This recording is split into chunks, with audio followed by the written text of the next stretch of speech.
जो फ्रॉक था ये बेटी के लिए लेकर के आई थी और ये थोड़ा सा बड़ा निकल गया था और फ्रॉक मुझे अच्छा लग रहा था। बिटिया को भी हमारे पसंद था क्योंकि इसकी बाजू वजू ना बहुत अच्छी लग रही थी गर्मियों के लिए।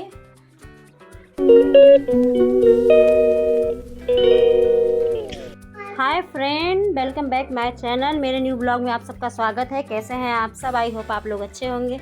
हम भी अच्छे हैं। राधे राधे। तो सुबह का टाइम हो रहा है, सुबह नहीं दोपहर हो गई है समझ लीजिए। तो बस यहाँ पे मैं लगी हूँ काम धाम में। बेटी के लिए फ्रॉक लेके आई थी तो वो थोड़ी बड़ी हो गई थी तो मैंने उसे कट करके छोटा कर दिया है और उसमें मैंने बद्धी साइड में गले से लगा दी है। गले के पास में गला भी थोड़ा बड़ा हो रहा था। इसके बाद मैं लग गई थी साफ़ सफाई में। मेरी बेटी की तबीयत ठीक नहीं है, उसको फीवर हो रहा है। 1 हफ्ते से ज़्यादा हो चुका है, 10 दिन से फीवर हो रहा है और हमने कल ब्लड टेस्ट कराया तो पता चला है उसे टाइफाइड हो गया है। तो अभी उसको टाइफाइड की सुइयाँ लगेंगी। तो हम आज जाएंगे और उसको नीडल लगाएंगे, मतलब कंटिन्यू उसको 3 दिन तक सुबह शाम इंजेक्शन लगेंगे। क्योंकि जब भी टाइफाइड होता है तो उसमें इंजेक्शन लगता है, दवाई से कम ही जल्द ठीक होता है, इंजेक्शन ही लगता है। डॉक्टर कह रहे थे उसका रूल ही है इंजेक्शन लगता है। तो अभी हम लेके जाएंगे बेटी को, तो डॉक्टर नीडल डाल देंगे। इसके बाद इंजेक्शन लगाएंगे उसमें 3 दिन तक सुबह शाम लगाते रहेंगे।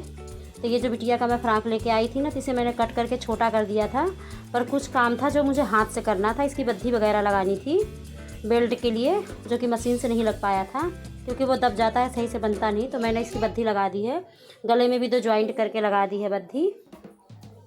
इसके बाद मैं लग गई थी साफ़ सफाई में, क्योंकि घर का काम ऐसा होता है ना कि बच्चा है, मेरा छोटा बेटा है ना, वो सारा दिन फैलाता रहता है, खिलौने फैला देगा, कूड़ कतार, कितना भी सफाई कर लो मतलब गंद हो ही जाती है।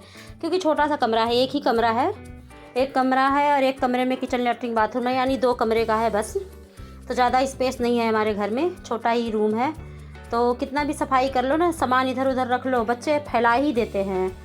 और फिर इस समय पे जैसे पढ़ाई वढ़ाई चल रही है, पेपर होने वाले हैं, तो कहीं कोई वर्कशीट यहाँ रखी है तो वर्कशीट कोई वहाँ पे रख रखी है, बैग इधर पड़ा है उधर पड़ा है, ट्यूशन के बैग अलग हैं, स्कूल के बैग अलग हैं। यानी मेरे 2 बच्चों के 4 बैग हैं, दोनों के ट्यूशन के 2 अलग हैं, स्कूल के दोनों के अलग हैं, 4 बैग। वो भी इधर उधर फेंक फांक देते हैं।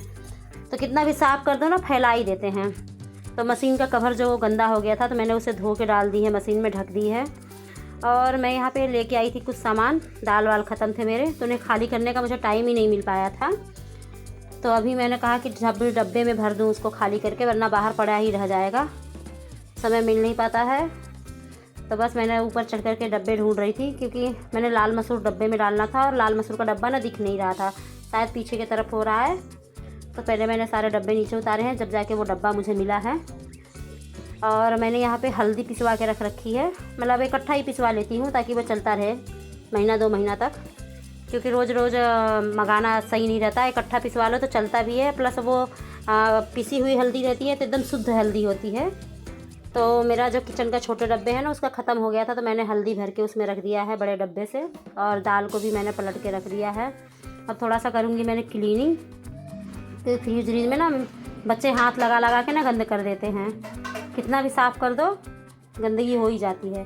तो थोड़ा सा मैं करूँगी फ्रीज को क्लीनिंग, और फिर इसके बाद में थोड़ा सा अलमारी है उसको भी पोंछ ओछ दूँगी। ज़्यादा है नहीं टाइम, क्योंकि दोपहर का टाइम हो गया, आज सुबह ही लेट हो गया था खाना पीना बनाने में। नाश्ता वास्ता बना के मैंने दे दिया था हस्बैंड जी को, वो खा पी के अपना चले गए थे जॉब पर टिफ़िन लेके। इसके बाद मैं लग गई थी अपना साफ़ सफाई में। आज थोड़ा लेट हो गया था, वीडियो एडिटिंग करने के चक्कर में भी थोड़ा सा लेट हो गया था। बेटी की तबीयत भी ठीक नहीं है तो आधा टाइम बेटी को भी देना पड़ रहा है, और उनका पेपर होने वाला है, वो पढ़ नहीं पा रही हैं। तो एक अलग दिक्कत है माइंड में, क्योंकि 11 तारीख से उनका पेपर चालू है और उनकी तबीयत बिल्कुल ख़राब हो रही है। समझ में नहीं आ रहा पेपर कैसे देगी, वो क्या लिखेगी। अभी तो हाथ में नीडल डाल देंगे, वो भी कैसे लिख पाएगी बेचारी, समझ में नहीं आ रहा है। वो भी एकदम सुस्त हो गई है 10 दिन से, दवाई चल रही है, बस ठीक हो जाए, ऊपर वाला करे जल्दी से ठीक हो जाए। बच्चे हैं ना, छोटे बच्चे जहाँ घर में रहते हैं तो बीमारी लगी रहती है। कितना भी कुछ कर लो, जब तक बच्चा बड़ा ना हो जाए 10-15 साल का, तब तक बीमारियों का तो जाना लगा ही रहता है। तो यहाँ पे मैंने मटर ले आई थी, ये भी छील नहीं पाई थी समय की अभाव में, तो मैंने मटर को जो है वो छील के रख दिया है फ्रिज में। इकट्ठा रखा रहेगा तो थोड़ा थोड़ा करके डालती रहूँगी जब ज़रूरत पड़ेगी। तो हो गई है अब शाम, काम धाम करते करते नहाना धोना मैंने किया था, साफ़ सफाई हो गई थी। तो शाम हो गया था तो बेटी को ट्यूशन ले जाना था, क्योंकि सुबह स्कूल भी नहीं गई थी, वो बुखार हो रखा था तो स्कूल भेजा ही नहीं मैंने। अब शाम को ट्यूशन भी नहीं जाती तो उसका काम पूरा नहीं हो पाता। जैसे तैसे मैंने कहा कि चलो बेटा ट्यूशन तो चली ही जाओ, मैम तुम्हारा अधूरा काम जो रहेगा वो ट्यूशन वाली मैम पूरा करवा देंगी।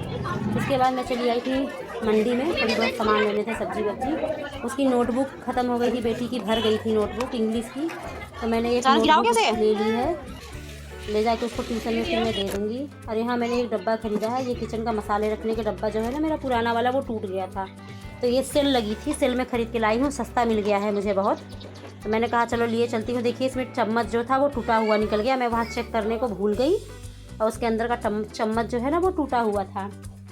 इसके बाद फिर मैं लग गई शाम का खाना बनाने में, क्योंकि हमारा काम तो जो है वो ख़त्म ही नहीं होता। हम हाउस वाइफ जो होती है ना वो पूरा दिन लगे रहो, मतलब काम ख़त्म ही नहीं होगा, एंड होता ही नहीं, हमें रेस्ट मिलता ही नहीं है, हमारी ज़िंदगी बस ऐसी ही है।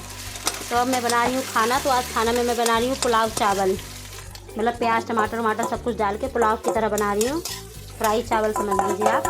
तो यहाँ मैंने टमाटर प्याज और हरी मटर और पत्ता गोभी सबको कट कर लिया था, और मिर्च ऑयल डाल के मैंने उसमें जीरा डाल के और सारी सब्जियां डाल के मैंने भूनी है। ऑयल की मात्रा भी थोड़ी सी ज़्यादा रखी है, लौंग भी डाला है मैंने 3-4 इसमें। लौंग डालने से क्या है ना, टेस्ट बढ़ जाता है। और ये चावल बहुत अच्छा बना था, खा के खुश हो गए हैं। तो सब्जियों को भून के फिर मैंने इसे 1 चम्मच डाल दिया था चाट मसाला, 1 छोटा चम्मच डाल दिया था मैंने मिर्चा पाउडर, और 1 से 1.5 चम्मच डाल दिया था गरम मसाला। हल्दी वगैरह मैंने नहीं डाली है, ज़्यादा कुछ भी इसमें मैंने नहीं डाला है, पर फिर भी ये बहुत टेस्टी चावल बना था, हस्बैंड भी खाए थे बच्चे। और चावल जो है ना ये मैंने पहले ही बना लिया था कुकर में, बस हल्का सा भाप दे दिया था, सीटी बजने वाली थी, जैसे ही वैसे ही मैंने बंद कर दिया था कि चावल जो है ना वो फरहर रहे। तो फिर इसके बाद सब्जियों में मैंने सारा चावल डाल के मिला दिया है, तो बस ये मेरा रेडी हो गया है। इसके बाद हम लोग खाएंगे पिएंगे। तो बस आज का ब्लॉग मेरा यहीं तक है, मिलते हैं नेक्स्ट ब्लॉग में, बाय बाय।